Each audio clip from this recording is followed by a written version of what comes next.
discípulos de Cristo que al reino de los cielos le dieron su lealtad. Siervos que ante Él se postran. Bien, amados hermanos, quiero invitarlos a la palabra de Dios en el libro de los Hechos, capítulo 2, versículos 43 al 47. Dice la bendita palabra del Señor de la siguiente manera. Y sobrevino temor a toda persona, y muchas maravillas y señales eran hechas por los apóstoles. Todos los que habían creído estaban juntos y tenían en común todas las cosas. Y vendían sus propiedades y sus bienes y los repartían a todos según la necesidad de cada uno. Y perseverando unánimes cada día en el templo y partiendo el pan en las casas, comían juntos con alegría y sencillez de corazón, alabando a Dios y teniendo favor con todo el pueblo. Y el Señor, y quiero que pongamos mucho sentido en esta última línea que voy a leer, y el Señor añadía cada día a la iglesia los que habían de ser salvos. Oremos. Amado Señor, te doy gracias por tu misericordia. Te doy gracias una vez más por tu amor, por la ternura, Señor, con que nos has tratado, con que nos tratas, por la tierna misericordia que engrandeces sobre nosotros para no ser consumidos, porque a pesar de lo que somos, nos recibes con los brazos abiertos cuando venimos a ti, con un corazón sincero, humillado, arrepentido, reconociendo la condición real en la que nosotros estamos, frente a tu brillante y bella santidad. Junto a ti, Señor, todo lo que podemos ver en nosotros es pecado. Pero tú eres el Dios santo, el Dios de misericordia, que te has provisto de sacrificio vivo, santo y agradable a ti, para que a través de ese sacrificio del Cordero Santo pudiéramos nosotros ser presentados ante tu mismísima presencia como justos delante del Padre. Y ahora que se ha abierto una franca entrada a tu mismísimo trono, a tu mismísima presencia, venimos a ti porque Cristo hizo los méritos en la cruz y es en el nombre de Él que estamos aquí, Señor, delante de ti. Como tu palabra fue citada hace un momento, que tú abriste el entendimiento de ellos para que pudieran entender lo que leían en el Antiguo Testamento y pudieran entender las palabras que Cristo continuamente les habló mientras ellos caminaban y mientras ellos vivían con Cristo. Que Él tenía que ser entregado, que tenía que ser muerto y que tenía que resucitar al tercer día. Pero ellos no lo entendieron hasta que tú les abriste el entendimiento. Asimismo, Señor, hoy pedimos que tú nos abras el entendimiento y que al ser expuestos a tu palabra podamos comprenderla toda y podamos interiorizarla y podamos disfrutarla y podamos vivirla, Señor. Según tu misericordia oramos en Cristo Jesús, Señor nuestro. Amén. Amados hermanos, estamos hoy exponiéndonos ante el libro que nos cuenta las maravillas de la expansión del Evangelio o la maravillosa expansión del Evangelio en sus inicios. El libro de los Hechos comienza con la ascensión de nuestro Salvador y termina con el encarcelamiento de Pablo en Roma, lo que podría haber sido en ese momento sinónimo de lo último de la tierra. Pues Cristo dijo que ellos irían hasta lo último de la tierra. El gran tema del libro es justamente la propagación del reino de los cielos, la propagación del Evangelio o el pregón del Evangelio.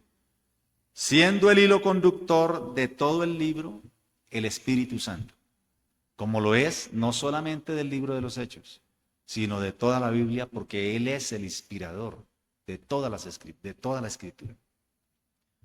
De manera que en el versículo 8 del capítulo 1 encontramos nosotros la síntesis de todo el libro de los Hechos. Esto es lo que leemos: pero recibiréis poder cuando haya venido sobre vosotros el Espíritu Santo, y me seréis testigos en Jerusalén, en toda Judea, en Samaria y hasta lo último de la tierra. Amados hermanos, permítanme por favor hacer un brevísimo recorrido de los capítulos 1 y 2 hasta llegar a nuestro pasaje para poder contextualizar. En el capítulo 1, del versículo 1 al 7, tenemos la introducción y el destinatario. En el versículo 8, como dije, encontramos la síntesis del libro. Allí tenemos la fuente del poder de los creyentes y en este caso la fuente del poder de los apóstoles para llevar a cabo la misión evangelizadora. Misión que nosotros en este lugar no podremos llevar a cabo si no estamos conectados a esa fuente.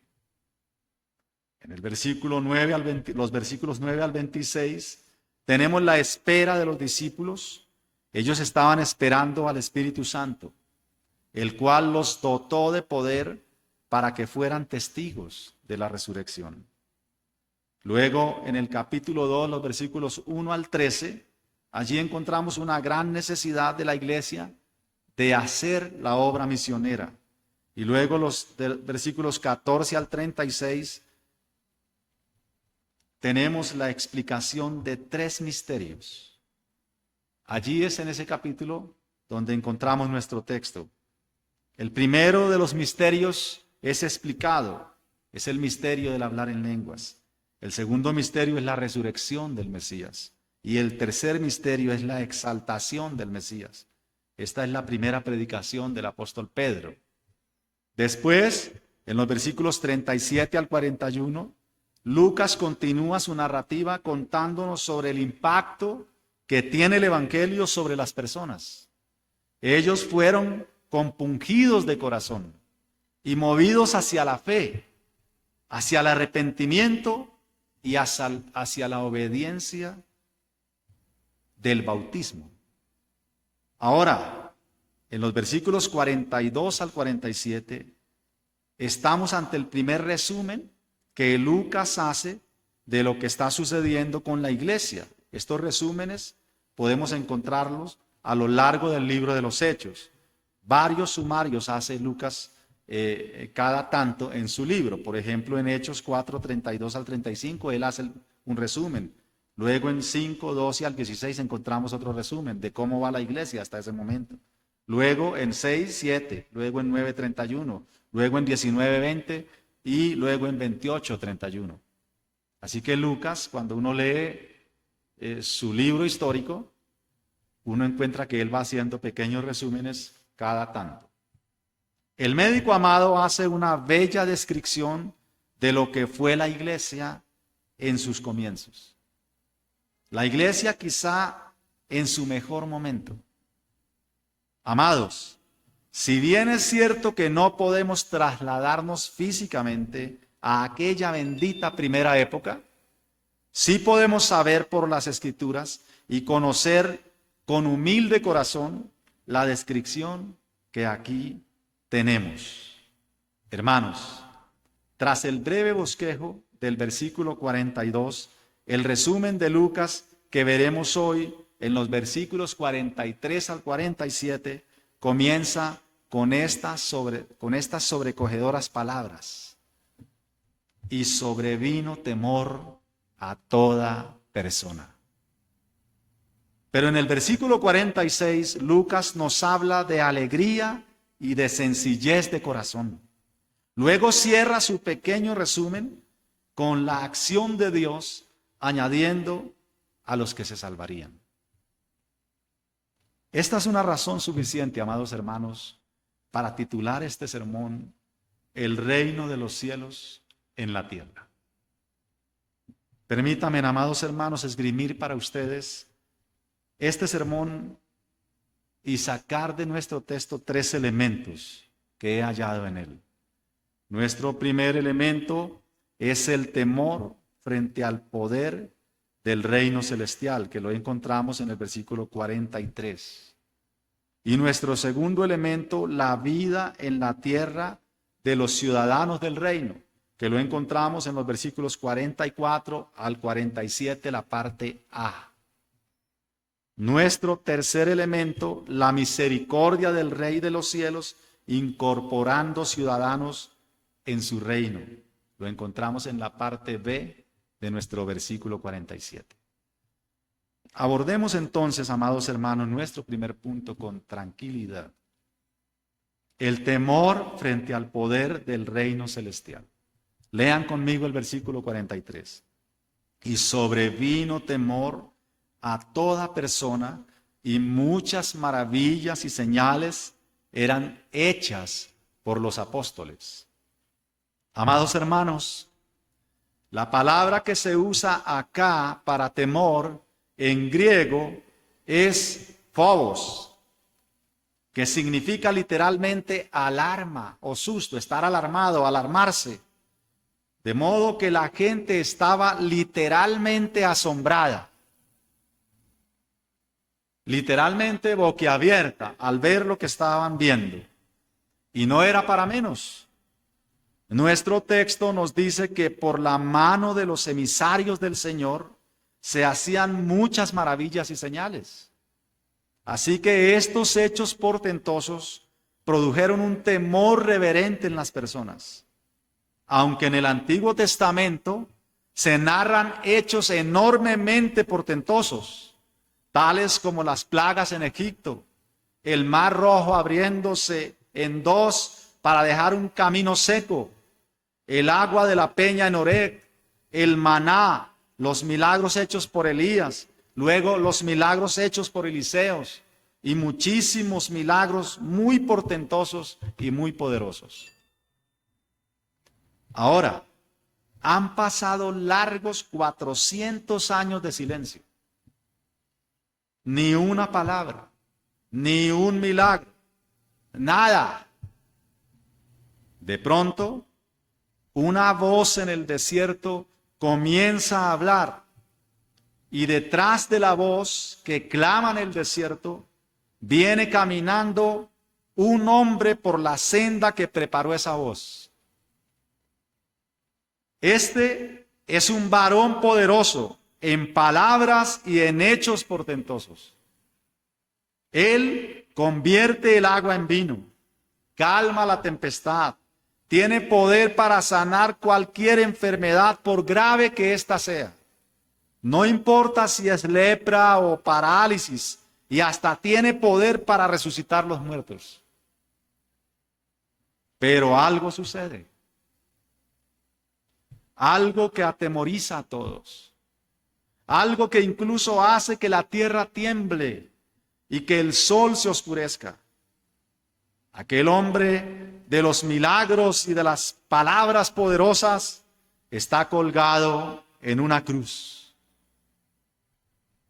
Su cuerpo ensangrentado y destrozado muestra el gran fracaso.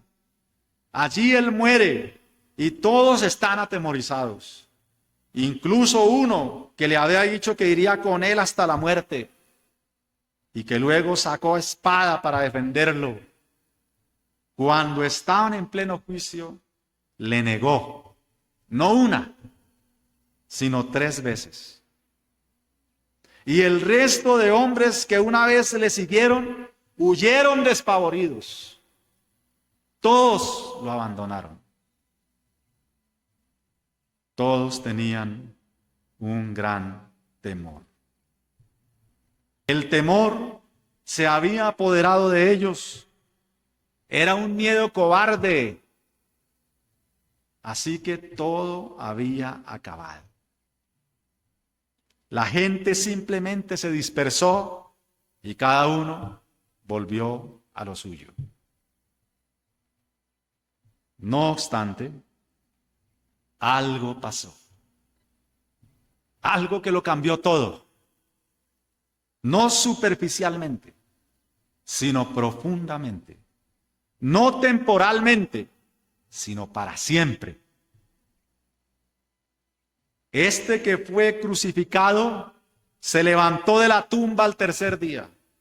Y luego, por más de un mes, por 40 días más exactamente, se apareció a más de 500 personas que lo vieron, que lo escucharon, que incluso lo tocaron y hasta comieron con él. Esto sucedió, como dije, por un espacio de 40 días, al cabo de los cuales hombres y mujeres lo vieron subir al cielo en una nube, literalmente. Él desapareció entre las nubes ante sus mismísimos ojos.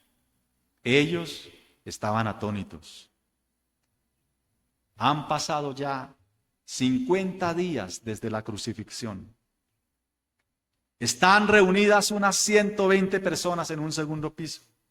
De repente, algo extraordinario volvió a ocurrir. Este hecho asombroso dejó atónitos nuevamente a todos. Vino como un viento recio sobre ellos. Era algo estruendoso. Era el Espíritu Santo que aquel hombre crucificado y resucitado, ahora ascendido al cielo, les había prometido y les había anunciado. Así que fueron todos llenos del poder del cielo. Versículo 8, donde Él lo promete. Él dice, recibiréis poder del cielo.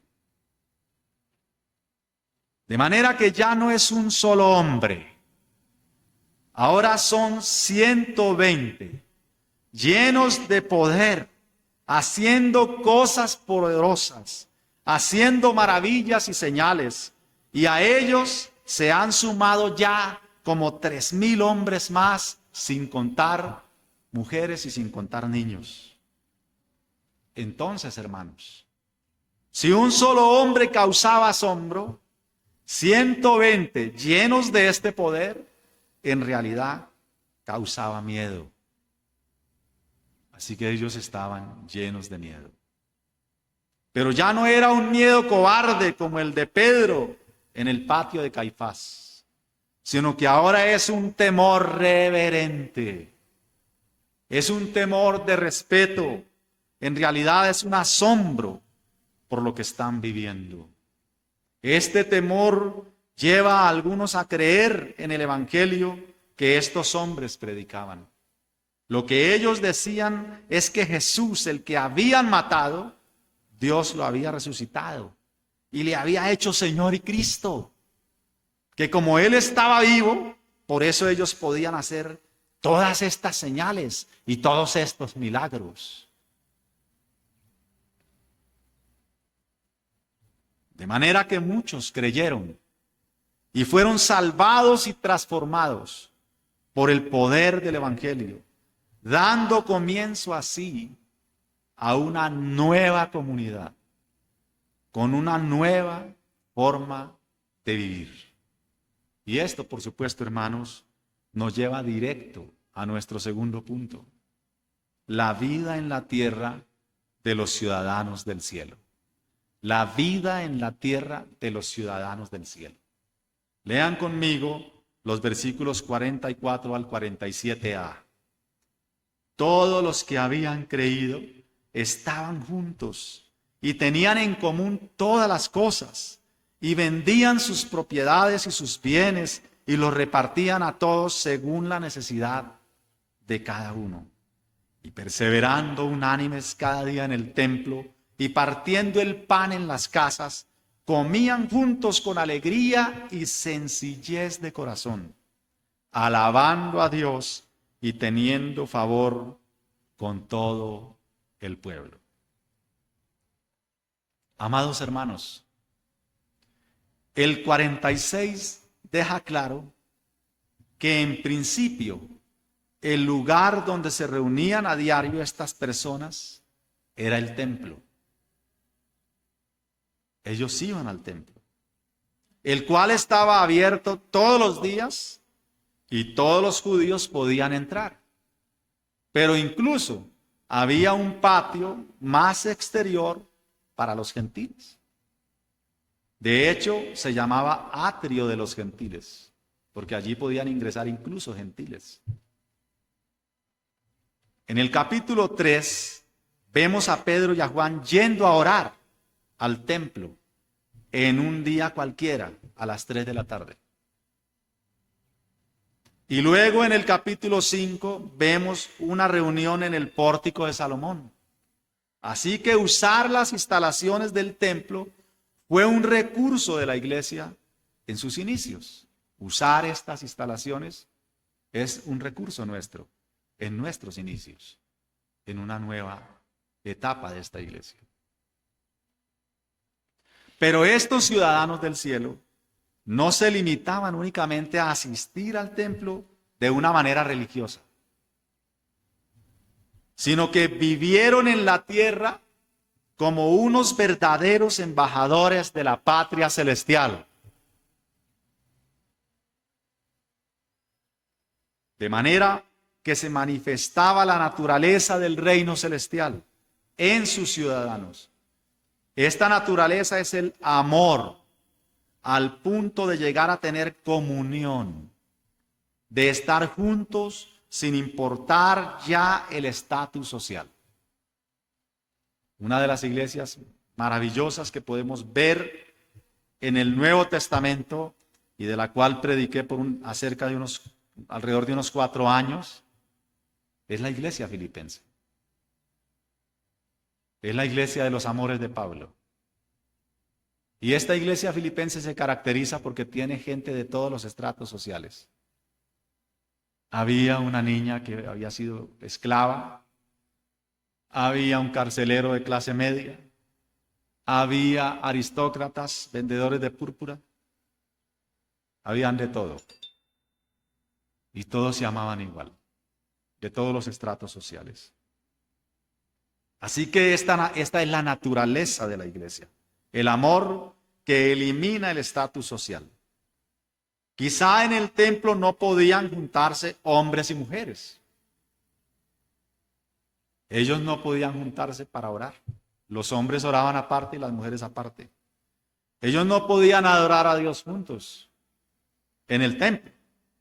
Pero en las casas era otra cosa diferente.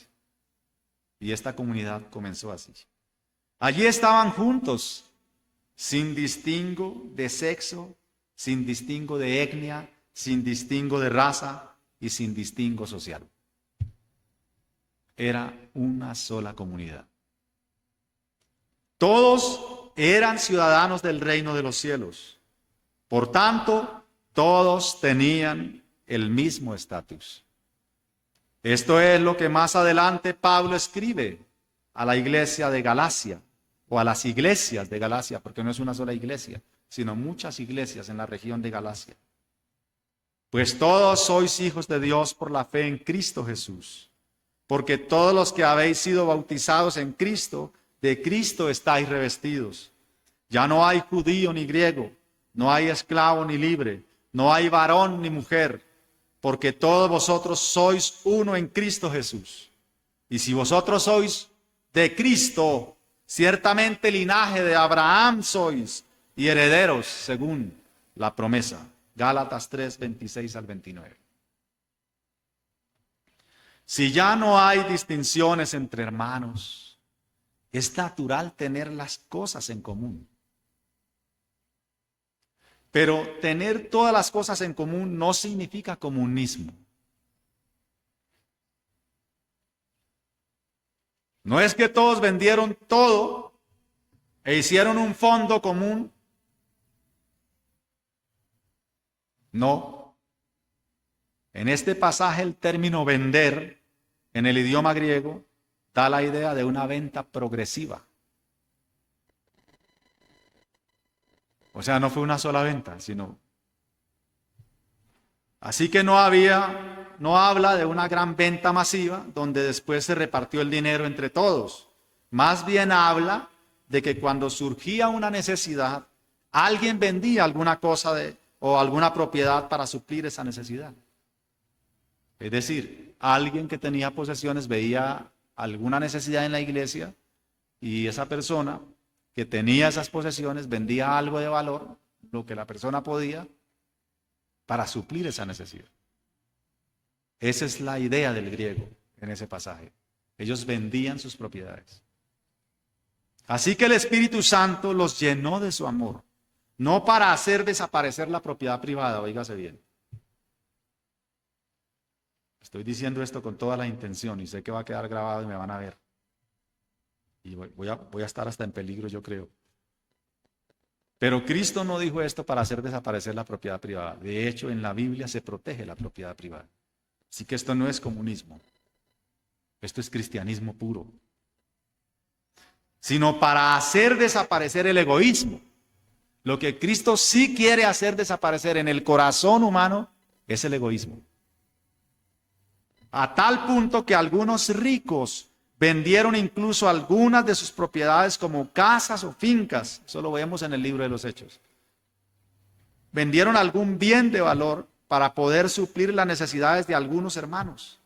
Esto, por supuesto, significó ya no tener un corazón mezquino, sino un corazón generoso, que pudiera desprenderse de las cosas materiales, algo totalmente opuesto al sistema egoísta del mundo. Es una contracultura como lo es el Evangelio en toda su expresión. El Evangelio es una contracultura. De manera que lo que distingue al ciudadano del reino de los cielos es su sencillez de corazón. El disfrute y la alegría ya no vienen de las posesiones materiales, sino de la comunión con los hermanos. Es decir, se disfruta esta reunión. Se disfruta encontrarse con el hermano porque acá en esta casa no hay distingo social. No hay estatus, no hay rango, no hay élites.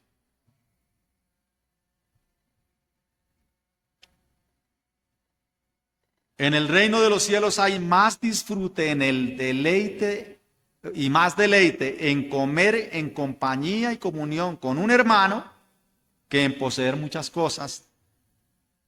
Y de hecho hay más deleite en poder ayudar, en poder suplir de algún modo la necesidad de un ciudadano del reino celestial, el cual es nuestro hermano. ¿O no sentimos ese deleite cuando ayudamos a alguien? Es más deleitoso. Un corazón sencillo se alegra con cosas sencillas, hermanos. De manera que hay una gran alegría en el compañerismo cristiano. Esta es una reunión sencilla, pero esa sencillez es justamente lo que nos llena de gozo. En la reunión de los santos, en esta reunión, todos alaban y dan gloria al Rey. Amén. Pero la alegría aún es mayor cuando se considera lo que ha hecho el Rey. Él nos ha traído a su palacio. Él nos ha sentado en su mesa, pero aún no se detiene en esta labor de traer gente a su palacio. Él sigue añadiendo. Por supuesto, esta frase nos introduce directo a nuestro tercer punto. La misericordia del Rey del cielo incorporando ciudadanos a su reino. La misericordia del Rey del cielo incorporando ciudadanos en su reino o a su reino. Eso lo encontramos en la última línea de nuestro texto, en la parte B del versículo 47. Y el Señor añadía cada día a la iglesia los que habían de ser salvos. Amados hermanos, hay quienes han tratado de poner sobre los hombros de los pastores el crecimiento de la iglesia. ¿Cómo les parece? Si bien es cierto que es la iglesia la que da testimonio, al final es el Señor el que salva y añade.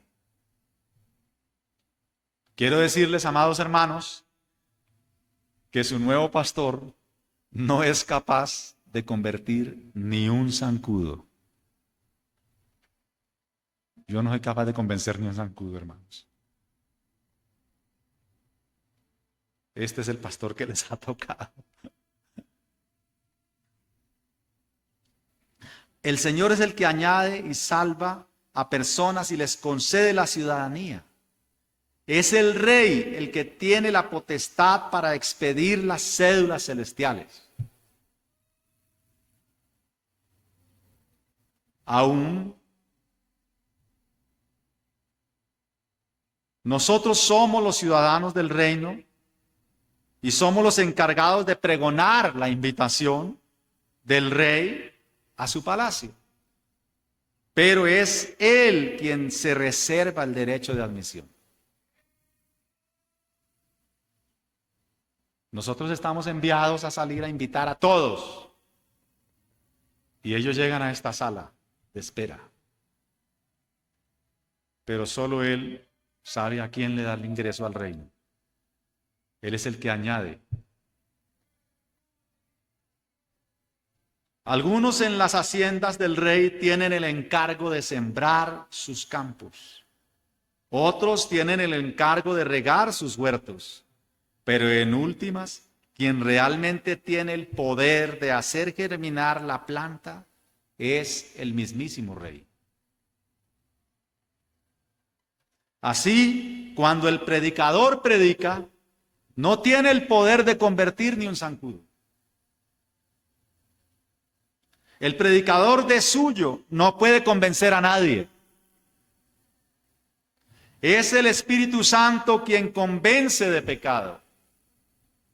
Es el Espíritu Santo quien convence de juicio. Y es el Espíritu Santo quien convence de justicia. Los hombres somos meros instrumentos. Pero es el Señor el que produce el querer como el hacer. Él es el que con su ley convierte el alma del pecador. De hecho, nadie puede por sí mismo autonacer de nuevo. Nadie puede autorregenerarse. Nadie puede autocambiarse el corazón de piedra por un corazón de carne para que se enternezca con el Evangelio. No hay ni un solo cristiano que de suyo lo sea. Es por la gracia salvadora de Dios, es por la misericordia del Rey, que pecadores como tú y como yo hemos sido admitidos en el reino.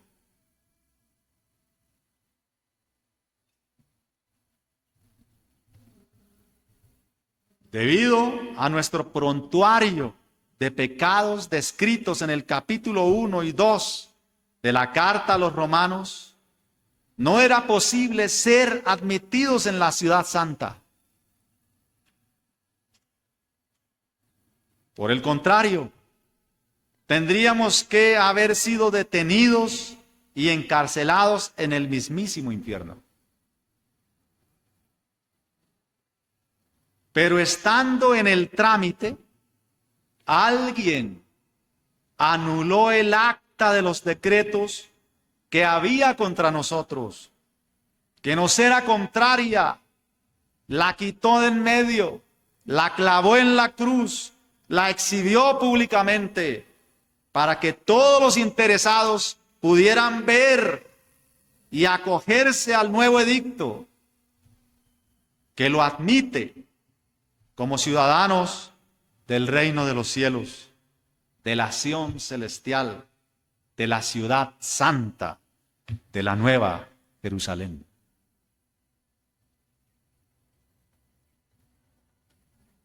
Pero ningún oficial, ningún funcionario del reino de los cielos está autorizado para admitir personas en la ciudad celestial.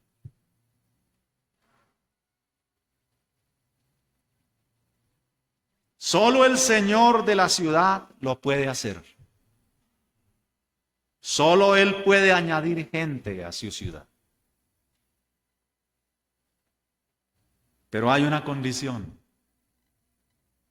En la ciudad perfecta, gobernada por el Rey perfecto, solo se admiten personas perfectas, para que sean ciudadanos perfectos, sin ninguna mancha, sin ninguna arruga en su vestido.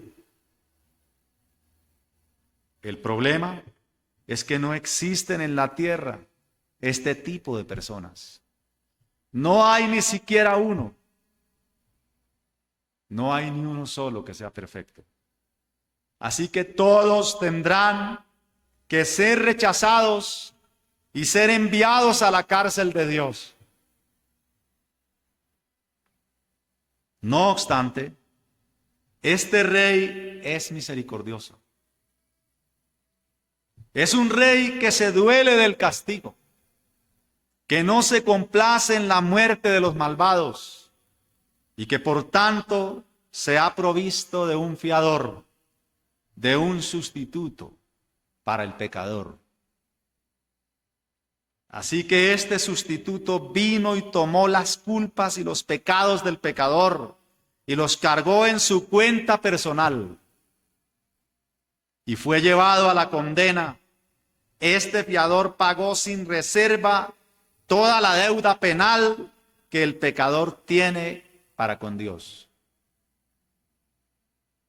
Y como si fuera poco, puso toda su justicia, toda su pureza, toda su inocencia en la cuenta del pecador.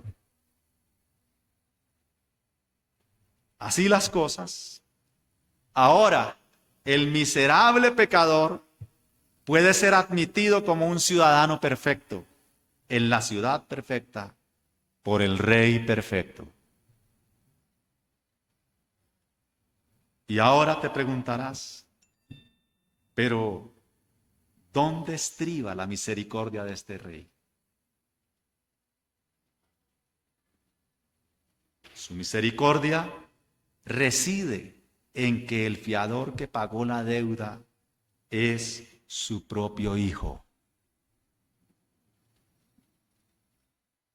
He ahí, amados hermanos, la gran misericordia del Rey de los cielos.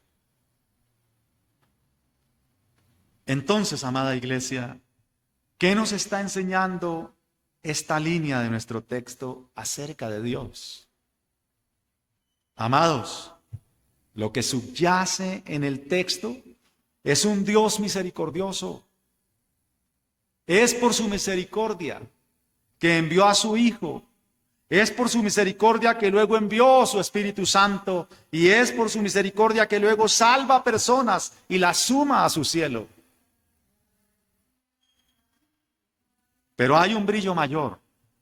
Hay un brillo aún más poderoso en nuestro texto. Y es el medio por el cual Dios puede añadir personas a su reino. Cristo es el mediador de un nuevo pacto. Cristo es el mediador entre Dios y los hombres. Porque no hay otro nombre bajo el cielo dado a los hombres en el cual podamos ser salvos. Jesucristo hecho hombre. De manera, hermanos, que el texto mismo es un poderoso llamado al pecador. Escúchame bien, pecador. Escúchame bien, pecador. Tú has alzado tu pequeño puño contra el Creador. Tú has quebrado la ley de Dios en cada uno de sus puntos. Has quebrantado cada uno de los mandamientos.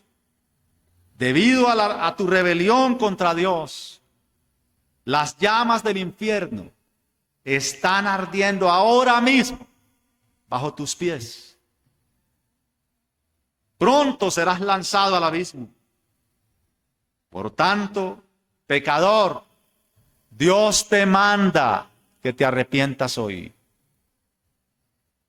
Hoy debes poner toda tu confianza en Cristo.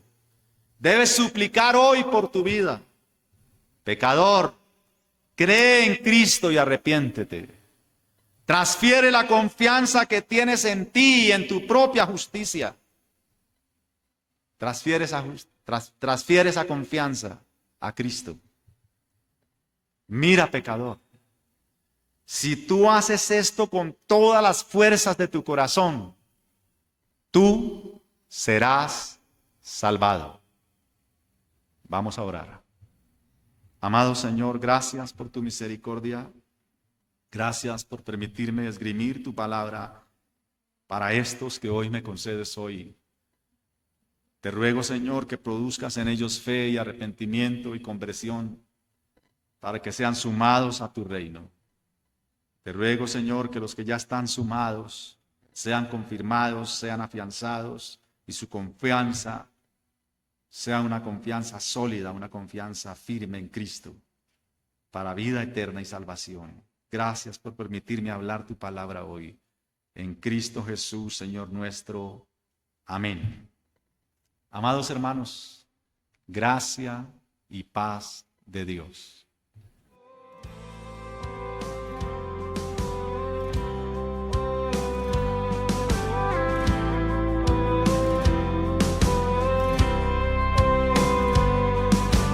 Fieles discípulos de Cristo que al reino de los cielos le dieron su lealtad.